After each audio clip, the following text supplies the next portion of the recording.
ABC6, we cannot thank you enough for bearing with us through this difficult time. Yeah, we absolutely appreciate it. So, this was supposed to be a look over Providence. You can't see it because that is fog, folks. To talk more about that, let's bring in Storm Tracker meteorologist Kelly Bates. No question, our visibilities are so low across southern New England, and in some cases they're low enough to cause concern in terms of travel around southern New England. Where we have the visibility down to a quarter of a mile, like Smithfield and Newport, that is where it impacts road travel. In Providence, what you saw, or rather couldn't see, was 3/4 of a mile visibility. New Bedford, we're at half a mile, and this is going to be with us through the late commute. So late commuters, no doubt, are going to have a little bit slower time. Just take your time. Of course, lights on, and you should make it to your destination just fine. Our satellite radar looks like there's nothing going on, but we know different. We have the ground level clouds, the patchy fog to contend with. As we zoom out, though, off to our south, rolling up the coast is another area of low pressure, and that one will be providing us with steadier and locally heavier rain as we get into tonight. So it should be dry, just foggy through the late commute, then the rain developing in the 7 p.m. hour and taking us through the midnight hour. Now, this is a cold front, and temperatures will take a dramatic turn as soon as we get to tomorrow. As a result, I'll let you know how cold we go and how long we stay there coming up in just a couple of minutes. Tiffany? Thanks, Kelly. We'll see you soon. In other news tonight, police in New Bedford investigating after a stabbing happened this morning on Harwich Street. Police called to that scene just before 7 o'clock. Not releasing a lot of details right now, but we do know the victim is an adult female who suffered non-life-threatening injuries. The trial beginning today for the man accused of murdering a 66-year-old man in Warwick back in 2013. Warwick police say Jack Fay was going for a run in the park when 33-year-old Michael Soares murdered him with a sledgehammer. The victim's body was found in a trash can. The Pawtucket man has pled not guilty to first-degree murder. Now to a focus on our schools. Cyber attacks affecting schools in Bristol County early in the new year. In Swansea, public schools closed today after a ransomware attack at Case High School. It shut down the entire district's network. The Bristol Community College also announcing it had a data breach back on December 23rd. It's not known right now how hackers were able to get into the school system, but Todd McGee, a law enforcement expert we spoke with, tells ABC6 News that schools must be better prepared for these situations and have safeguards in place as well. Organizations, whether it's schools, whether it's institutions in the private sector as well as our government sector, need to take better safeguards and greater protections against a very sophisticated attacker. And this morning, Swansea's superintendent saying the school is currently examining the extent of the attack to determine if any sensitive information was breached in the process. BCC saying it has not found any evidence at this time that leads them to believe the hackers were able to get away with any personal information. In other news tonight, the Fall River Police Department looking for new ways to recruit the next generation of cops. Here's ABC6 News reporter Natalie Norrie. With numbers set to be lower nationally than in years past, a resolution was brought to the Fall River City Council by one of its members to find ways to recruit and retain more police officers within the city. The Fall River Police Department reported they're down about 24 positions. The Vice President of the City Council, Linda Pereira, and the Mayor have been in talks trying to find a solution. In the old days, there was tons of guys that wanted to do it. It's not as an attractive a career as it used to be. So we're trying to work our way back up, and we're going to be actively recruiting and working with some incentives to increase our numbers. Leaders in the city say the number of applicants in recent years have dwindled. Some reasons, leaders say, is the profession has become increasingly vilified in recent years across the country. And an obstacle facing prospective officers in the city is that you have to pay a lot of money for the gear and training needed. When they go for training, they have to spend money to get all their gear, which runs about $9,000. I think what we're working on with the police chief, and we've mentioned this with the union, is the city covering that amount of money for a certain year commitment. If we can get them commit to stay for 5 years, we'll cover their training expenses, their equipment, the things they need to become former policemen. The police department tells ABC6 they have 15 vetted candidates they're looking to send to the academy, as well as looking at the backgrounds of 9 more they hope to send in the spring. Don't want to lose our police officers because we have some dynamite police officers and they do a great job here. Again, the council did accept the resolution and plans to talk about next steps in the upcoming meetings. For now, reporting in Fall River, Natalie Norrie, ABC 6 News. In local political news tonight, Massachusetts Governor Charlie Baker celebrating his last day in office today.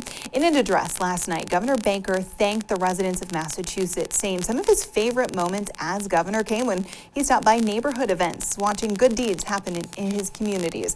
Governor-elect Maura Healey will be sworn in tomorrow. And we are learning today that Governor McKee has formally asked the General Assembly to present his State of the State address on Tuesday, January 17th. Speaker Shekarchi has agreed to that date. We've also learned Senate Minority Leader Jessica De La Cruz will be delivering the GOP response to McKee's address. Now, in his proposal, the governor also announced that he would submit his budget proposal for the fiscal year of 2024 on January 19th. In national news at this hour, Republican representatives still trying to agree on who will be the next House Speaker. Representative Kevin McCarthy failed to get enough support from the GOP in 3 rounds of voting yesterday, the first day of the new congressional session. He failed again today with another 3 rounds. Meantime, Democrats nominated Representative Hakeem Jeffries for Speaker, and he has outperformed McCarthy in every round, but has not received enough votes in order to win. A nominee needs 218 votes, but the number required could change if members withhold their votes. Now, the House can't kick off the new Congress or even swear in new members until a speaker is elected. So the chaos on Congress and Capitol Hill is impacting officials from Rhode Island as well. ABC's Hector Molina has that story.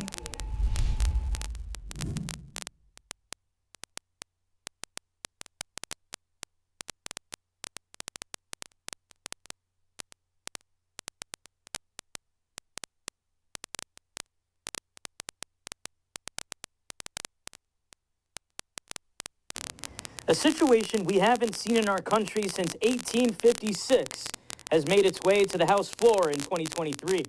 After several rounds, the U.S. House of Representatives have yet to elect a new Speaker of the House, as Rep. Kevin McCarthy fails to get the right numbers from his own party. It's not a simple problem. It's kind of a math problem for McCarthy now. So what's the holdup? According to Roger Williams, political science professor and state rep June Speakman, a Freedom Caucus of extreme right Republicans have caused a deadlock on the vote and disagreement in the GOP. That's a group of maybe 20 or 30 conservative Republicans led by Jim Jordan and all of the people who voted, who haven't voted for Kevin McCarthy on the various ballots. They're the ones who are giving Kevin McCarthy the trouble. There's deep divisions within the Republican caucus. There's chaos. 218 is the amount of votes McCarthy needs, and he's been outdone by Democratic candidate Hakeem Jeffries in each round.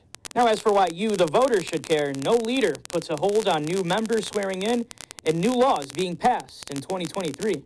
We can't really do any of the work we were sent to Washington to do without the election of a speaker. I came to Congress to work on lowering costs for working families in my district, healthcare, housing, home heating, and energy prices. We can't do that work if we can't even swear in members of Congress. As voting will now head into the 3rd day, it's still a ways off the record when Speakman says it took 2 months to vote on a leader in 1856. Hector Molina, ABC 6 News. New tonight, Coventry police say over a dozen dogs are ready to be adopted and go to their new forever homes after they were taken from unsanitary living conditions. ABC social reporter Nicola Petrucci got a chance to see the pups firsthand.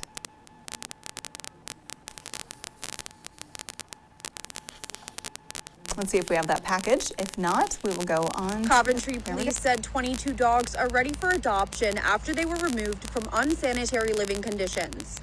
On January 1st, police said they responded to a home on Plainfield Pike to check the well-being of the animals. Police said due to the condition of the dogs, the owners agreed to surrender them to Coventry Animal Control. The dogs vary in age and breeds, but are all in good health.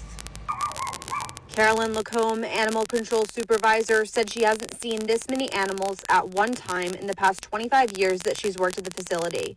There's one larger dog, and the rest are small mixed breeds. The vet came to look at them. They all seem fairly healthy. They've all been groomed by a local groomer. The dog house on Sandy Bottom Road did it to help us out. So they're all ready to go, ready to be adopted.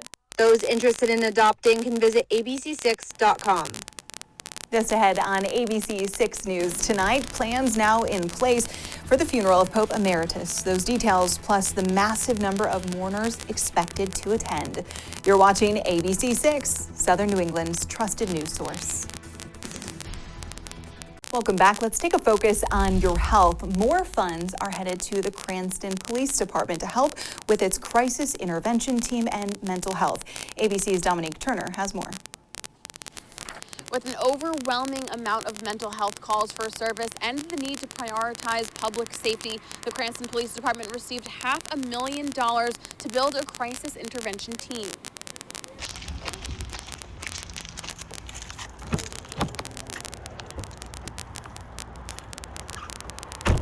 U.S. Senator Sheldon Whitehouse joining forces with the Cranston Police Department Wednesday, announcing new federal resources for local law enforcement. Cranston Police receiving $500,000 in funds to continue the work of their crisis intervention team. We're setting a new tone with the public and people in crisis. We're trying to remove some of the stigma from mental health. Senator Whitehouse telling ABC6 he went on a ride-along with the crisis intervention team and found that the officers were passionate about what they're doing and the team seems to be making a difference in the community. But what struck me the most was the individual officers were so excited about what they were doing. They felt such value in what they were doing, and that's really the acid test. The department says of the 80,000 calls they receive a year, only about 2,500 of them ended in arrest, meaning most of their calls are for domestic disputes, quality of life issues, and substance abuse. You're talking about over 70,000 calls for service are various public contacts. The majority of it is not necessarily criminal activity. Captain Dutra, a 25-year veteran of the force, says the new funding gives patrol officers more leeway to handle criminal complaints while also ensuring those who need help mentally get the proper treatment. I think when the officers show up with a clinician in plain clothes, in an unmarked plain police car, with not necessarily all the gear that they have on and the lights and sirens and fire trucks, I think when they come at this toned-down approach. If a patrol officer is called to help someone with a mental health issue but a clinician isn't available, the department will schedule a follow-up with that person. We're really trying to not let anybody fall through the cracks. In Cranston, Dominique Turner, ABC 6 News. In world news tonight, final preparations nearly complete for Pope Emeritus Benedict XVII's funeral at the Vatican. The retired pontiff will be laid to rest on Thursday. The funeral will be presided over by his successor, Pope Francis. Here's ABC's Mike Marza from the Vatican. Workers have been preparing at St. Peter's Square ahead of Thursday's funeral service for Pope Emeritus Benedict XVI. Red curtains hung between the columns. Security stepped up. More than 200,000 mourners have paid their final respects to the former pontiff. It was sad, but then you think about the life that he has had, the long life that he's had, and the impact he's made on our faith. During his weekly general audience on Wednesday, Pope Francis offered prayers for his predecessor. Benedict retired in 2013, the first pope to step down in nearly 600 years. He died on December 31st at the age of 95 within the Vatican, where he had lived since retiring. After the public viewing ended Wednesday evening, Benedict's coffin closed in a private rite. Thursday, it will be moved to St. Peter's Square, where the faithful can recite the rosary before the Mass. He asked for a simple solemn service, the only official delegations invited from Italy and Germany, where he was born.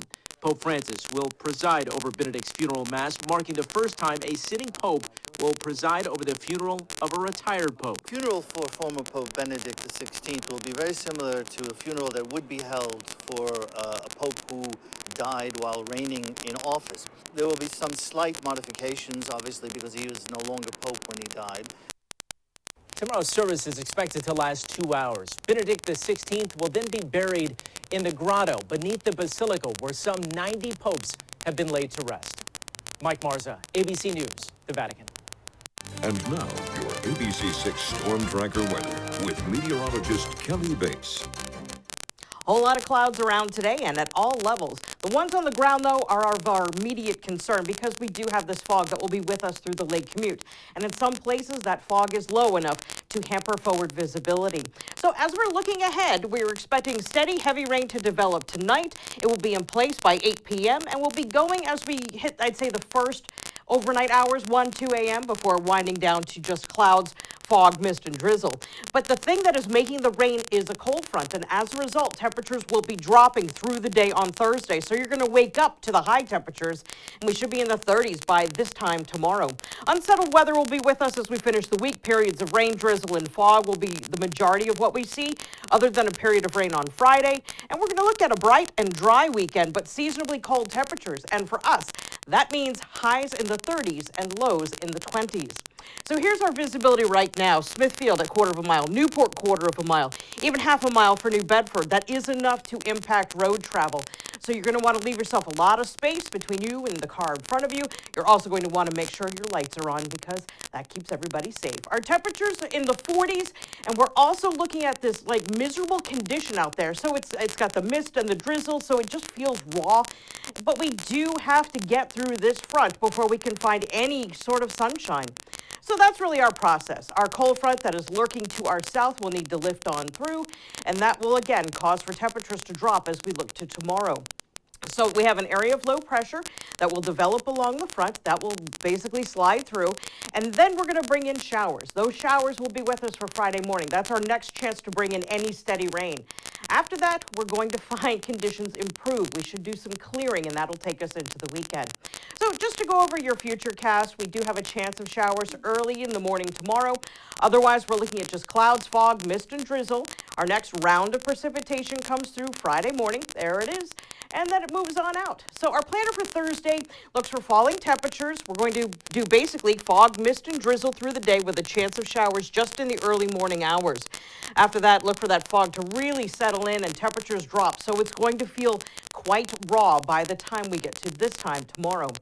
So your commute goes like this. You're going to want to leave yourself extra time both coming and going. Patchy fog, possible delays for your early commute, and rain, drizzle, and fog causing the same on the way home. We are expecting a pattern shift as the precipitation moves out, the cold air moves right on in, and that's where that drop to more seasonable, colder temperatures will be coming from. Your forecast for tonight, rain to showers, fog, mist, and drizzle in there as well. Look for temperatures that will be holding in the 40s for the overnight. Tomorrow I put 40 because that's what most of the day will be around, but we will be in the 30s as we drop into the afternoon. Your extended forecast shows the bright skies here for the weekend. And the thing about your 7-day forecast is that if any day is going to change in the week ahead, it will be Monday. Something is starting to show up on our models that has the potential of bringing frozen precipitation. So that's going to be the day to watch for. Again, it just started showing up. It's more for you to watch and know that we're going to be watching for you. If you happen to have any Monday plans, you're definitely going to want to stay tuned. Of course, we'll take a look at what's coming after that as well. Coming up at the end of the newscast. Tiffany? Frozen precipitation. We don't want to hear that. Okay, thanks, Kelly. Still to come on ABC 6 News, one of the largest Mega Millions jackpots in history is still up for grabs tonight. We'll tell you just how much you could take home if you get those winning numbers.